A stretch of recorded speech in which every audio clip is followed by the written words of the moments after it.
So this morning I've got Victoria, Godfrey and Kate Scott on the line. And Victoria is a Naturo pro, so she does appointments online for Naturo. And she's also developing a brilliant app called DNA Pal. And today she's here with founder Kate Scott to introduce the app. So we haven't spoken about this at all, Vicky, and I really wanted to leave it to this podcast to make it authentic and transparent, and I want to understand all about it because I really have no idea when it comes to gene testing. And yeah, go ahead, take it away. Cool. Well, Kate's actually more the expert in the gene testing, but I'll tell you a bit about how it came about. Kate and I met together. We studied together for the College of Naturopathic Medicine, and as part of the course, genetics played quite a part on the course. And we both went off and did our DNA programs, and then I deferred for a year to have my first baby. So Kate carried on steaming ahead and went straight on into nutrigenomics while I had a baby, and then sort of caught up on coursework and things. But we stayed friends the whole way through. And then I'd done these DNA test results, and one day I was stood in Tesco's and I was completely overwhelmed, and I was like, it was brilliant that I've got these results, but what do I actually buy in the superstore or this supermarket to support my DNA results? And then that's when DNA Pal was born, and that's when I gave Kate a ring, because Kate's the brains behind the DNA testing, and she knows much more than I do. And that's when it was born, and I phoned her up and I said, do you fancy DNA Pal? We can really help the layman and help the mass audience understand these complicated genetic results, because it is quite overwhelming when you get a huge PDF, and it's quite hard to know what to do with your results. And then so DNA Pal was born, but I'll let Kate take over a bit more about genes and genetics. Okay, so just to clarify, you were at CNM in London? Yes. We started off studying together, and then, as Vicky alluded to, she deferred a year to have her first baby. And in our final year, we had a lecture on nutrigenomics, which at its time was quite cutting edge. So CNM was actually very ahead of its time in terms of that kind of training. And I kind of had a Eureka moment there. That was in the third year of study. And I'd always been sort of looking for that niche. I think it's important for people as practitioners to find something that really resonates with them. And for some people, it's their own health journey. If they've been ill and decided to study, and they will go on to specialize, let's say, in women's health or thyroid or whatever it might be. Menopause, which is a good one at the moment. I didn't really have anything like that. Except maybe female hormones. But then in the final year, we had this lecture, and it just had like a light bulb moment for me. So then I went off and I really started digging much deeper into what you can understand from your genetics. I did my own kind of testing with a few of the companies that were out there at the time, and got the results back, and then realized just how overwhelming it actually was in terms of the kind of information you can get back. But then it's all very well to have that, but very few of those companies were doing the, okay, but so what? Once you have that result, what do you do? As in giving the solutions afterwards. Yes. Exactly. So, okay, great. So you have this specific SNP, and it might mean that you're more prone to being lactose intolerant, or maybe you have an underlying risk of insulin resistance or whatever it might be. But so then what do you do about that? And also, some of them need to be viewed in combination, because you need to look at the greater pathway in which those SNPs are reacting. And then even broader than that, not just the kind of biochemical pathways, but the environment. So that is that person's entire universe, what they're eating, how stressed they are, where they live, the kind of environment they're in, all those sort of things all play a role. So it took me quite a few years of digging down deeper and learning to understand that myself and researching. And I started one of the first direct to practitioner DNA testing companies, which at the time was called Ingenious Health, which was really aimed at helping practitioners to get those results back and then be able to facilitate their own clients and know exactly which measures to take. So we're taking into account epigenetics. You just mentioned lifestyle and environment. Exactly. So just knowing the DNA code is sort of one thing in itself, but it's pretty useless if you're not taking into account epigenetics. And all epigenetics really is, even though that sounds like a really complicated term, is just the impact that your diet and lifestyle has on the way that your DNA code functions. Yeah. So the SNPs are sort of like the hard code that tell your DNA how to operate. And really all that means is those genes either work faster or slower. That's really as simple as it is. And so when you understand the pathway in which that works, if you know that something works more slowly or works quicker, you then know, based on people's symptoms or needs or habits or whatever it might be, where that exact support needs to happen. Okay, brilliant. And how do you, so the genetic sequence, my little understanding of this is so vast, and each genetic test that you have is taking like less than 0.5% of that sequence. So how do you know which genes to test? So essentially, well, the way we did it was looking at what research was available out there. So as you correctly say, there are hundreds and thousands of different SNPs on the DNA. First of all, not every single SNP actually has an impact. Sometimes just because there's a SNP present, it actually can have no impact whatsoever. So the first kind of port of call is to look at what the research out there is saying. And there are certain ones that are much more kind of widely accepted as being impactful SNPs. And then, to be honest, just looking at what the competitors were reporting on and then digging down and looking at the underlying research to then decide whether we thought that would be a real candidate SNP or not. And I mean, so I started Ingenious in 2015 and the research began probably a year before that. So I've been kind of researching SNPs since about 2014. And then once people have started to receive their results back, and in the beginning I used to go through results with people on an ongoing basis. Now I only occasionally really read through results with people. But I really enjoy getting that feedback, because I think the argument that a lot of people put forward is, okay, but how do you know whether that gene is expressing? And again, I think that's a slight misconception, because if you have a specific SNP, it is always going to be expressing unless you're doing something in your lifestyle to counterbalance that. It doesn't mean the gene's not expressing, but you might be mitigating that by doing something positive. Can you give an example of maybe an acute condition or a chronic condition that might be expressing or may not be expressing, or something that's been misguided? Something direct. So there are a lot of direct genetic disorders. Those are not what we report on, because as nutritionists, we aren't really allowed to tell people about genetic disorders. So like Huntington's or the BRCAs or things like that.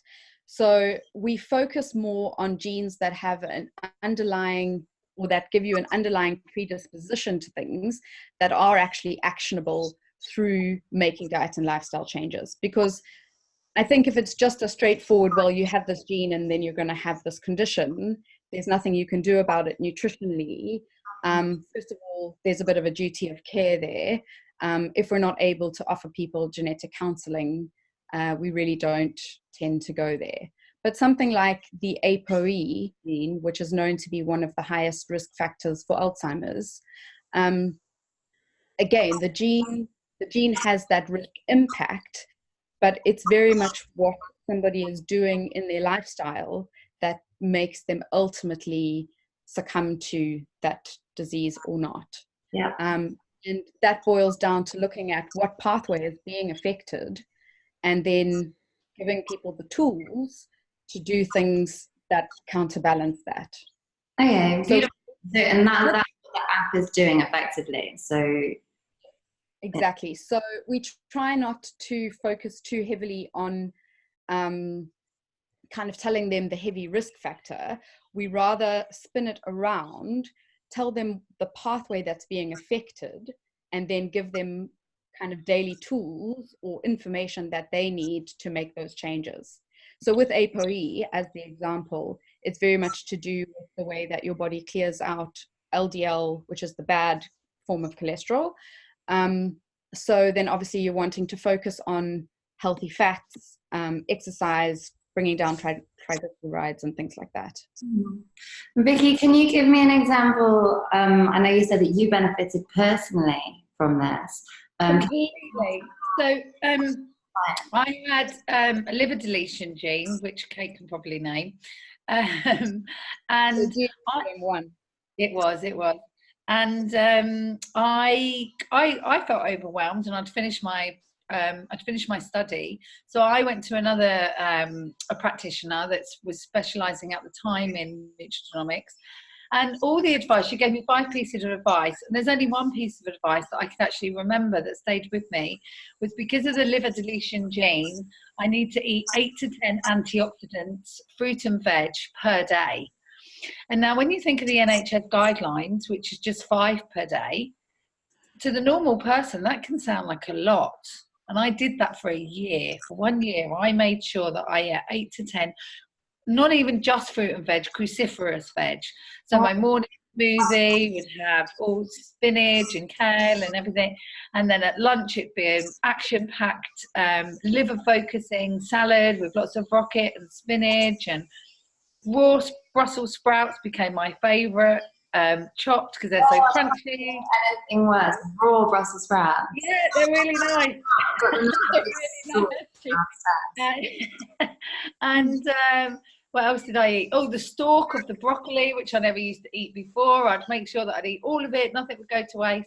And then in the evening, I used to eat mash bowls. So in the mash bowls, it'd be just one potato, and it'd be cauliflower, then it'd be broccoli, some carrots, which aren't necessarily cruciferous veg, but you know, to really get my nutrient intake, as well as having fruit for snacks. And those mash bowls, I would cover in homemade pesto, or I'd cover in gravy, or every night had a different kind of thing. But that really helped get my nutrient intake up. And after my second baby, I was the biggest I've ever been. I'm only 5'2", and I was 13.5 stone. And partly down to, I think, the breastfeeding makes you quite hungry, so you probably reach for more calorific stuff. So I think there's an element that I was eating better, but in that year, 3.5 stone dropped off. I came back down to 10. And then I kind of went back to sort of a normalish diet, but no processed foods, still natural foods and wholesome foods, but not so liver focused. And another 1.5 stone continued to drop off. So in total, that was like 5 stone in a year and a half that just dropped off without really focusing on it, because I wasn't focusing on weight loss. I was focusing on my liver, but as bringing my body back into balance and working with my genes. I mean, I'm 8.5 stone now at 43. I haven't been 8.5 stone since I was like 18, 19. Because I went to London and I was working in television, so I started drinking and probably doing all the really bad things that really probably impacted my liver even more, but I didn't know. So I just led the media-esque TV producer lifestyle, you know. So it's really benefited me in that way. So to identify which pathway you needed to work on, basically, because weight loss, you could address it in so many different ways. Absolutely. Just finding out that enzyme. Do you know what that enzyme was called? Yeah, that's GSTM1. So it's actually a really common deletion. In Caucasians, I think about 50% of us have it. All right, interesting. So, and what's interesting is my partner's got it, and so my children have the liver deletion. So when you're coming from a child perspective, with the ever rising of a toxic environment that we're living in, with the, you know, the Wi-Fi, the pesticides on food, you know, processed foods that are surrounding us, all tempting us, knowing that my son has it means that I know how to manage his diet and what to, you know, not to eat so much candy and processed food, and, you know, which I wouldn't give anyway as a nutritionist, but, you know, these life pressures when you go and see your family that don't perhaps follow eating so well, you know, there can be a lot of bad food around. So it's quite good how to manage it. And the other thing that I was really looking for in myself and the children was the MTHFR gene, and the methylation and things like that. Me, from a pregnancy point of view, of taking folate instead of folic acid, and, you know, just with the children, just learning more about them and their salt sensitivity. It's told me about, they're both lactose tolerant. So I think it's fascinating for children as well, that you could really shape the future of their health going forward by using these DNA testing. The thing is that a lot of the recommendations are things that, you know, we would be saying to clients anywhere. Yeah. But where the real X factor is that it helps you to pinpoint exactly the areas of focus that need to be addressed, I guess, first and foremost, and forever. Do you ever see this almost taking over that therapeutic relationship and the consultation? So if you can get so much information and it's so specific, I guess that's a worry that holistic practitioners will think, well, isn't this just AI, like stepping in and replacing an interpersonal therapeutic? Yeah, I actually had a bit of a think about that before we came on, because looking from the angle of how it's helpful to practitioners. And the one thing I will say is that the biggest sort of, not complaint, but the biggest issue with practitioners, or that they find, is just the lack of time and how long it takes to formulate an individual plan for each and every client, and the inability to actually charge for that time.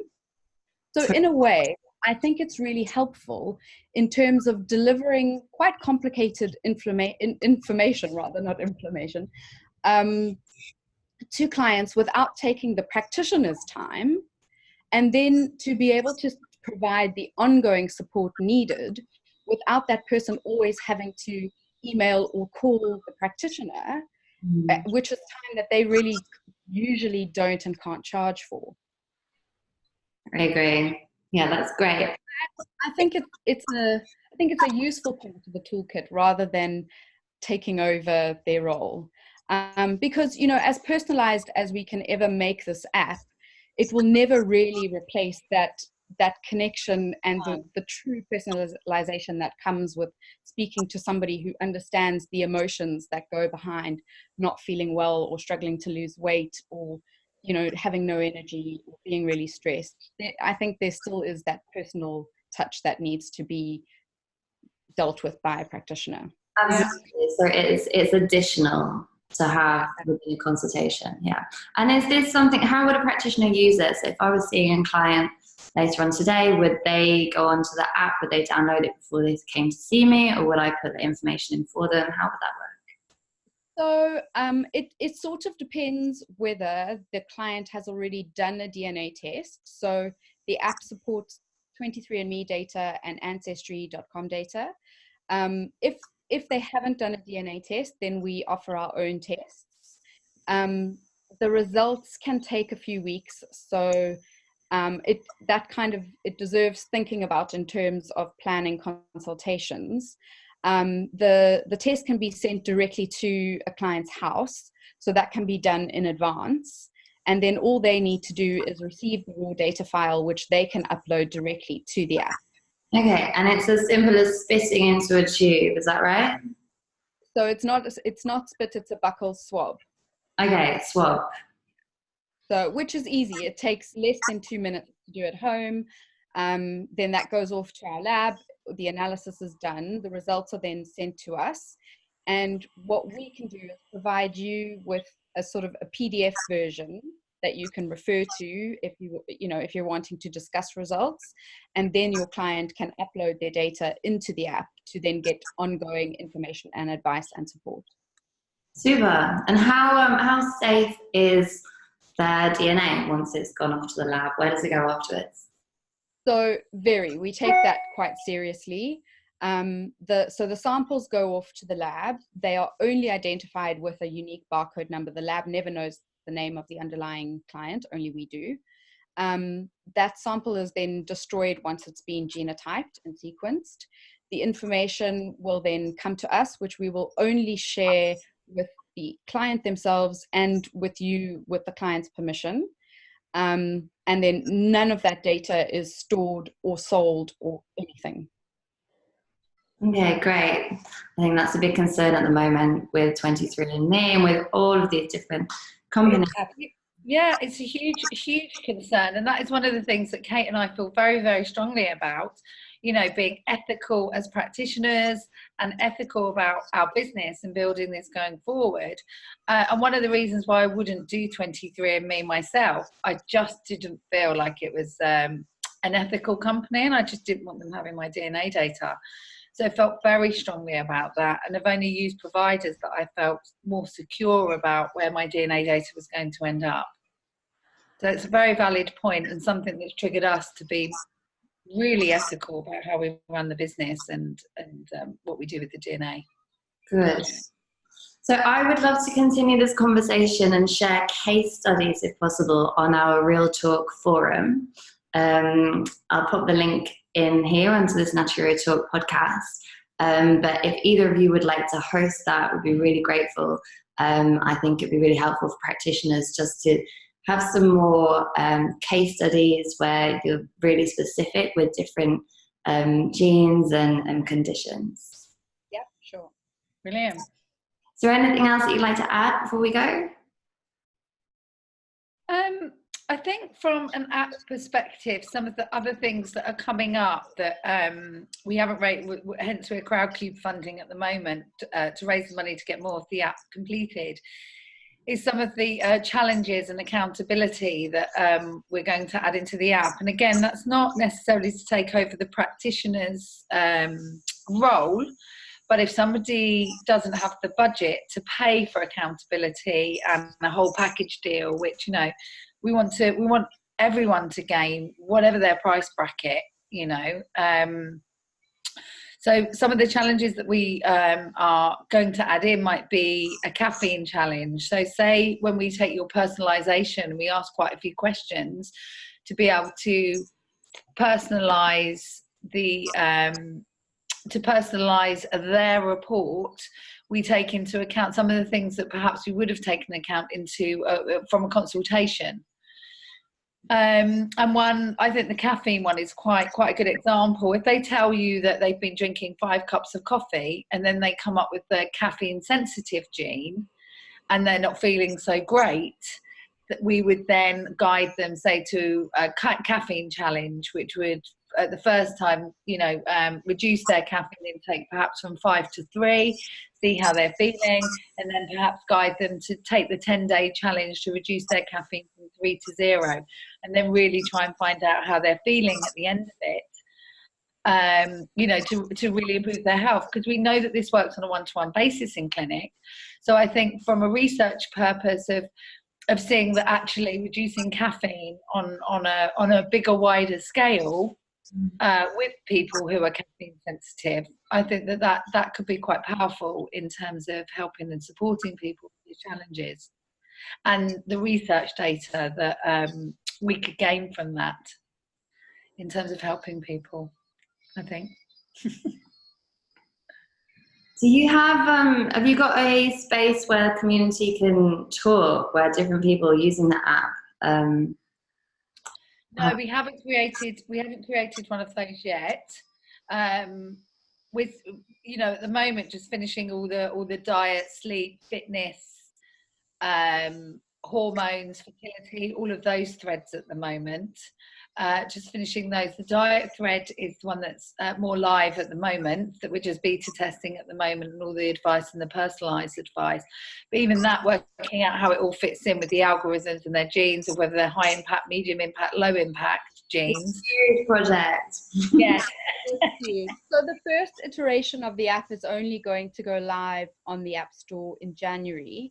We've just finished alpha testing with a kind of select group of users who've done either our test or 23andMe and Ancestry.